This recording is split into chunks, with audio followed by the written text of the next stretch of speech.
नमस्ते, सदावत सलेम, मातृभूमि, जय हिंद। दोस्तों शुरू करते हैं आज के डिफेंस समाचारों को। चलिए बढ़ते हैं पहले डिफेंस अपडेट की तरफ, जो कि भारत के 5वीं पीढ़ी के इंजन निर्माण को लेकर आ रही है। दोस्तों फ्रांस की सैफ्रॉन और भारत की गैस टरबाइन रिसर्च एस्टेब्लिशमेंट जल्द ही अब एक ज्वाइंट वेंचर के लिए जो औपचारिकताएं हैं उन पर काम करने वाली है और इसका लक्ष्य एक उन्नत फाइटर जेट इंजन बनाना है, जिसे कि भारत के 5वीं पीढ़ी के AMCF फाइटर जेट में इस्तेमाल किया जाएगा। दोस्तों खुलासा किया गया है कि भारत अब एक महत्वपूर्ण कमिटमेंट करने के लिए तैयार है, जिसमें कि 400 इंजन खरीदने का वादा किया गया है। इन इंजनों के 2030 के मध्य में भारत में उत्पादन में प्रवेश करने की उम्मीद है, जिससे ये सुनिश्चित किया जा सके कि पैमाने की अर्थव्यवस्थाएं हासिल की जा सके और प्रत्येक यूनिट की लागत AMCF विमान के कुल मूल्य के लगभग 30% के अनुपात में रहे। दोस्तों भारत का ये जो विचार है वो भारत को इंजन उत्पादन में आत्मनिर्भर बनाने के लिए सशक्त बनाता है और यही नहीं, ये भारत को वैश्विक एरोस्पेस इंडस्ट्रीज में एक मजबूत खिलाड़ी के रूप में भारत की स्थिति को भी मजबूत करता है। दोस्तों मैं आपको बता दूं कि प्रत्येक इंजन की अनुमानित लागत लगभग 13 से 14 मिलियन डॉलर प्रति यूनिट होने का अनुमान है। लेकिन दोस्तों जैसे जैसे HAL और GTRE के बीच सहयोग के तहत उत्पादन बढ़ता है तो कीमतों में गिरावट होकर लगभग 12 मिलियन डॉलर प्रति यूनिट होने का अनुमान है। और यहाँ पर दोस्तों इंजन की जो लागत प्रभावशीलता है यानी कि कॉस्ट इफेक्टिवनेस है वो काफी महत्वपूर्ण है, क्योंकि भारत AMCF Mark II विमान के उत्पादन की भी तैयारी कर रहा है, जो कि 2030 के मध्य से शुरू होने वाला है। और कहा जा रहा है कि भारत को शुरुआती चरण में 80% ट्रांसफर ऑफ टेक्नोलॉजी मिलेगी और भारत और फ्रांस दोनों के पास इसके इंटेलेक्चुअल प्रॉपर्टी राइट्स होंगे और भारत के पास फुल कंट्रोल अथॉरिटी भी होगी इंजन को एक्सपोर्ट करने के लिए। चलिए बढ़ते हैं नेक्स्ट अपडेट की तरफ। दोस्तों भारत की नौसैनिक क्षमताओं को बढ़ाने की दिशा में मझगांव डॉक शिप बिल्डर ने एक महत्वपूर्ण कदम उठाया। उन्होंने अपनी स्वदेशी मिडगेट पनडुब्बी के विकास में एक बड़ी सफलता की घोषणा की है।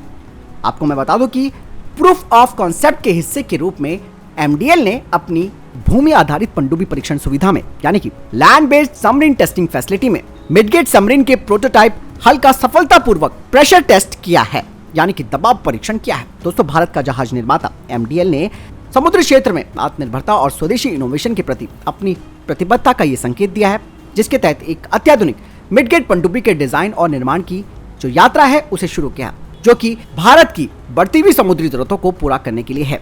आने वाली MX X02A midget submarine minimal acoustic और इलेक्ट्रोमैग्नेटिक सिग्नेचर के साथ एक पूरी तरह से सुसज्जित स्टेल्थ आधारित प्लेटफॉर्म का प्रतिनिधित्व करेगा, जो कि इस पनडुब्बी की सिक्रेसी और दक्षता को सुनिश्चित करेगा। इसमें अत्याधुनिक सोनार, GPS, inertial navigation system, communication system को एकीकृत किया जाएगा। MS X02A बेजोड़ क्षमताओं का प्रदर्शन करेगा, जो कि भारत को पनडुब्बी टेक्नोलॉजी में सबसे आगे रखेगा। MS X02A प्रकार की मिडगेट पनडुब्बियों को विशेष रूप से एक पायलट, को पायलट और लड़ाकू तैराक टीम को उनके आवश्यक यानी कि जरूरी उपकरणों के साथ जमीन और समुद्र दोनों पर समुद्री मिशन उद्देश्यों तक ले जाने के लिए डिजाइन किया गया है। बढ़ते हैं नेक्स्ट अपडेट की तरफ। दोस्तों आप सब जानते हैं कि भारत अपने स्वदेशी निर्भय क्रूज मिसाइल प्रोग्राम पर काम कर रहा है, लेकिन इसमें लगातार देरी हो रही है। ऐसे में अब भारतीय नौसेना फ्रांस के द्वारा निर्मित नेवल क्रूज मिसाइल की तरफ देख रही है, जिसे कि ऑप्शनली तौर पर खरीदा जा सकता है।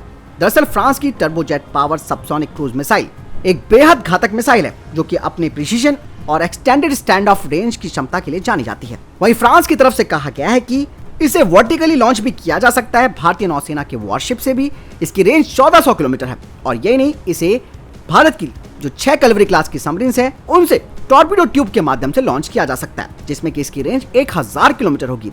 और इस तरीके से ये जो मिसाइल है वो भारतीय नौसेना की सरफेस और अंडर वाटर स्ट्राइक क्षमताओं को बढ़ा देगी। बढ़ते नेक्स्ट अपडेट की तरफ। दोस्तों भारत की योजना है कि वो एक फ्लोटिंग सी बेस्ड यानी कि समुद्र आधारित रडार सिस्टम को तैयार कर सके, जो कि भारत के बैलिस्टिक मिसाइल डिफेंस प्रोग्राम का हिस्सा होगा, जो कि दुश्मनों की बैलिस्टिक मिसाइल को डिटेक्ट और ट्रैक कर सकता है। यही नहीं, ये जो रडार सिस्टम है वो वॉरहेड्स और डिकॉयज को भी अलग अलग पहचान सकता है। मैं आपको बता दूं कि भारत ने फेस 1 BMD सिस्टम को जमीन आधारित यानी कि लैंड बेस्ड रडार इंस्टॉलेशन के माध्यम से पूरा कर लिया है, लेकिन दोस्तों ये दुश्मनों के लिए काफी संवेदनशील है, क्योंकि ये फिक्स लोकेशन पर होता है। इसीलिए भारत ने समुद्र आधारित रडार सिस्टम को तैनात करने का फैसला किया है, जो कि सेमी सबमर्सिबल वेसल्स में होंगे, ताकि इनकी फ्लेक्सिबिलिटी की वजह से इन्हें रणनीतिक जगहों पर शिफ्ट किया जा सके और दुश्मनों की मिसाइल से इन्हें बचाया जा सके। बढ़ते नेक्स्ट अपडेट की तरफ। बोइंग डिफेंस के वाइस प्रेसिडेंट ने कहा कि FA-18 super hornet 26 carrier borne aircraft की डील से बाहर हो गया। साथ ही उन्होंने बताया कि बोइंग FA-18 का प्रोडक्शन 2025 में रोक दिया जाएगा उन्होंने कहा कि अगर भारतीय नौसेना की तरफ से उन्हें ऑर्डर मिलता तो बोइंग FA-18 मैन्युफैक्चरिंग एक्टिविटीज को 2027 तक चलाता और अब FA-18 सुपर हॉर्नेट अपने कंक्लूजन वाले स्टेज पर पहुंच चुका है। लेकिन दोस्तों बोइंग को इस बात की आशा जरूर है कि भारत उनसे F-15EX को ले सकता है, जिसका ऑफर उन्होंने MRFA प्रोग्राम के तहत इंडियन एयरफोर्स को कर रखा है। बढ़ते नेक्स्ट अपडेट की तरफ। दोस्तों DRDO के नेत्रा मार्क 2 प्रोग्राम अपने शुरुआती चरण में पहुंच चुका है, जिसका अगले साल DRDO Airbus A319 flying test bed aircraft से सेंसर ट्रायल होगा और एक बार इसके सफलतापूर्वक ट्रायल्स हो जाते हैं तो बाद में एयरबस मॉडिफिकेशन करेगा 6X इंडिया A321 एयरक्राफ्ट में, जिसमें कि बड़े और मोर सोफिस्टिकेटेड रडार और सोनार स्विच को इंटीग्रेटेड किया जाएगा और पहला नेत्रा मार्क 2 एयरक्राफ्ट अपनी पहली फ्लाइट 2026 तक करेगा। बढ़ते नेक्स्ट अपडेट की तरफ।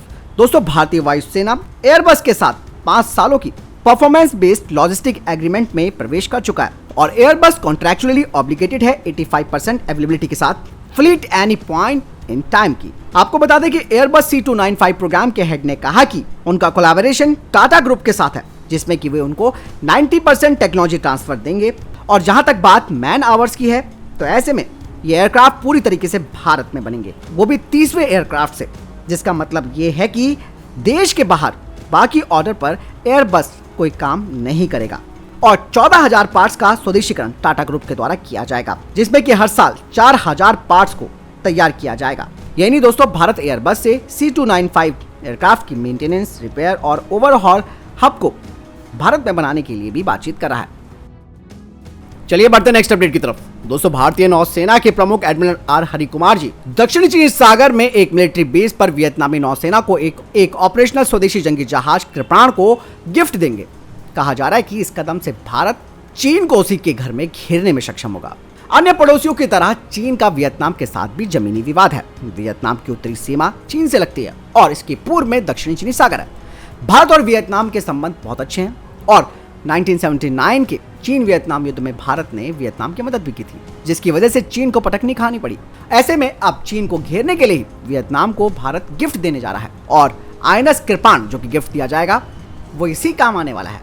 और ये जो INS कृपाण है वो तीसरा स्वदेशी निर्मित खुखरी कैटेगरी की मिसाइल कॉर्वेट है। ये काफी सारे हथियारों और सेंसर से लैस है और इसने अब तक कई अभियानों में काम किया है। चलिए बढ़ते नेक्स्ट अपडेट की तरफ। आखिरकार दोस्तों तुर्की ने सऊदी अरब के साथ एक बड़ी डिफेंस डील कर दी है। तुर्की की ड्रोन निर्माता कंपनी बैराकतर ने कहा कि उसने रॉयल सऊदी वायुसेना और नौसेना के लिए अपने अकेंची ड्रोन को सऊदी अरब में एक्सपोर्ट करने के लिए सबसे बड़ी डील पर साइन किया है। और आप सब जानते हैं कि तुर्की के बैराकतर कंपनी बैराकतर TB2 ड्रोन भी तैयार करती है। बैराकतर के CEO ने कहा कि इस सौदे को तुर्की के इतिहास का सबसे बड़ा रक्षा सौदा और एविएशन एक्सपोर्ट डील कहा जा सकता है। इस डील में संयुक्त उत्पादन और टेक्नोलॉजी ट्रांसफर सऊदी अरब के लिए प्राथमिकता है और इस सौदे का हिस्सा भी। अकेंची ड्रोन की अगर बात करें तो ये लंबे समय तक उड़ान भरने में सक्षम है। ये ड्रोन जासूसी और निगरानी मिशन में काम आ सकता है। यही नहीं, इसके अलावा ये हमले करने में भी सक्षम है। अकेंची ड्रोन 5.5 टन का अधिकतम वजन के साथ टेक ऑफ कर सकता है। इसमें 1350 किलोग्राम का पेलोड शामिल है। इस ड्रोन में 2 टर्बोप्रॉप इंजन लगाए गए हैं। अकेंची ड्रोन की बात की जाए तो ये क्रूज मिसाइल तक भी दाग सकता है। इस ड्रोन में इलेक्ट्रॉनिक सपोर्ट और काउंटर मेजर सिस्टम, इसके अलावा dual satellite communication system, air to air radar, टक्कर से बचने वाले रडार और उन्नत सिंथेटिक अपर्चर रडार लगाया गया है। बढ़ते नेक्स्ट अपडेट की तरफ। दोस्तों पाकिस्तानी नौसेना ने 2 घातक जहाजों को अपनी नौसेना में शामिल किया है और ये दोनों ही जहाज चीन के द्वारा निर्मित किए गए हैं। 02 type 054 A/P frigate Pakistani navy शहंशाह और टीपू सुल्तान को नौसेना में शामिल किया गया है। पाकिस्तानी नौसेना प्रमुख ने कहा कि ये पाकिस्तान की नौसेना के बेड़े के अत्याधुनिकीकरण में एक बड़ा मील का पत्थर है। चलिए बढ़ते नेक्स्ट अपडेट की तरफ। दोस्तों आप सब जानते हैं कि अर्जेंटीना भारत से ब्रह्मोस मिसाइल लेना चाहता है, लेकिन इसके पीछे क्या वजह है? आप लोगों ने पूछा भी था क्वेश्चन में कि अर्जेंटीना का दुश्मन आखिर है कौन। लेकिन दोस्तों ब्रह्मोस खरीदने के पीछे अर्जेंटीना का एक बहुत बड़ा जो मतलब है वो छिपा हुआ है और अर्जेंटीना दोस्तों भारत से ब्रह्मोस के जो तटीय बैटरी संस्करण है उन्हें खरीदना चाहता है, जो कि अर्जेंटीना की तटरेखा को सुरक्षित बनाएगा। हालांकि दोस्तों ये जो अधिग्रहण वो करेगा ब्रह्मोस मिसाइल का, उसका मतलब साफ साफ है कि वो ब्रिटेन यानी कि यूके से पंगा लेने जा रहा है, खासकर कि फॉकलैंड द्वीप समूह की सुरक्षा के संबंध में, क्योंकि ब्रह्मोस सुपरसोनिक क्रूज मिसाइल काफी घातक मिसाइल मानी जाती है जो कि अपनी स्पीड और सटीकता के लिए जानी जाती है। आपको मैं बता दूं कि जो फॉकलैंड द्वीप समूह है वो इस वक्त यूके के कब्जे में है और इसीलिए रॉयल नेवी के जहाज वहां पर तैनात रहते हैं। और अर्जेंटीना और यूनाइटेड किंगडम के बीच फॉकलैंड द्वीप समूह का जो क्षेत्रीय विवाद है वो काफी लंबे समय से एक संवेदनशील मुद्दा रहा है। इसी वजह से वो ब्रह्मोस कोस्टल जो बैटरीज है उन्हें खरीदना चाहता है, जिससे कि इस क्षेत्र में और तनाव बढ़ सकता है। और ब्रह्मोस मिसाइल दोस्तों रॉयल नेवी की जो 30 mm की तोपों से lace HMS fourth armed vessels हैं उनके लिए खतरनाक हो सकता है। इसके अतिरिक्त दोस्तों ये रॉयल एयरफोर्स की हवा से हवा में ईंधन भरने वाले टैंकरों और उनके जो ट्रांसपोर्ट एयरक्राफ्ट हैं उनका भी रास्ता रोक सकती है। कहा जा रहा है कि ब्रह्मोस कोस्टल बैटरी के खरीदने के बाद इस क्षेत्र में शक्ति संतुलन बिगड़ सकता है और नई चुनौतियां पैदा हो सकती है। लेकिन ब्रह्मोस का जो एक्सपोर्ट मॉडल है उसकी रेंज 290 किलोमीटर है, जो कि फॉकलैंड द्वीप समूह के भीतर जमीनी हमलों के लिए पर्याप्त नहीं है।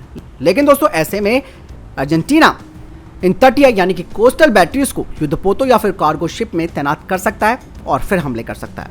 और कुछ ही घंटों में अर्जेंटीना ब्रह्मोस मिसाइलों के माध्यम से ब्रिटिश सैन्य रक्षा को महत्वपूर्ण नुकसान पहुंचा सकता है।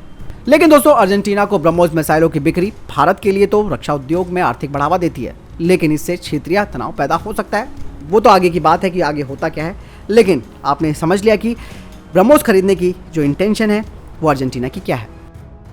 बढ़ते नेक्स्ट अपडेट की तरफ। दोस्तों भारतीय नौसेना और इसरो ने मिशन गगनयान के लिए विशाखापत्तनम हार्बर में मानव अंतरिक्ष मिशन क्रू मॉडल रिकवरी और लिफ्टिंग परीक्षण पूरे कर लिए हैं। इसरो ने यह परीक्षण विशाखापत्तनम स्थित पूर्वी सेना कमान में भारतीय नौसेना के एक जहाज पर किए। और आप सब जानते हैं कि भारत का लक्ष्य 2025 तक 400 किलोमीटर की ऊंचाई पर अंतरिक्ष यात्रियों को भेजने का है। मिशन गगनयान की क्रू रिकवरी टीम के पहले बैच को कोच्चि में नौसेना की जल जीवन रक्षा प्रशिक्षण सुविधा के पहले चरण का परीक्षण दिया गया है। विशाखापत्तनम के नौसेना डॉकयार्ड में बंदरगाह परीक्षणों की शुरुआत के साथ गगनयान मिशन का रिकवरी परीक्षण संचालन दूसरे चरण में एंटर कर गया है। इसरो की तरफ से कहा गया है कि मौका परीक्षण प्रक्रिया काफी महत्वपूर्ण होती है क्योंकि इससे रिकवरी प्रक्रियाएं स्थितियों का सटीक अनुकरण करती है। बयान में यह भी कहा गया है कि परीक्षणों के दौरान रिकवरी के विभिन्न चरणों का अनुकरण किया गया था, जिसमें जहाज के डेक पर क्रू मॉडल को खींचना, संभालना और उठाना शामिल था। तो फिलहाल ये तभी तक के टॉप डिफेंस और स्पेस अपडेट्स। वीडियो के सामने कोई प्रश्न जवाब या आपका कोई सवाल है कमेंट सेक्शन में लिखकर जरूर पूछ सकते हैं। मिलता हूं नए वीडियो के साथ, चैनल जरूर सब्सक्राइब कीजिएगा। जय हिंद, वंदे मातरम।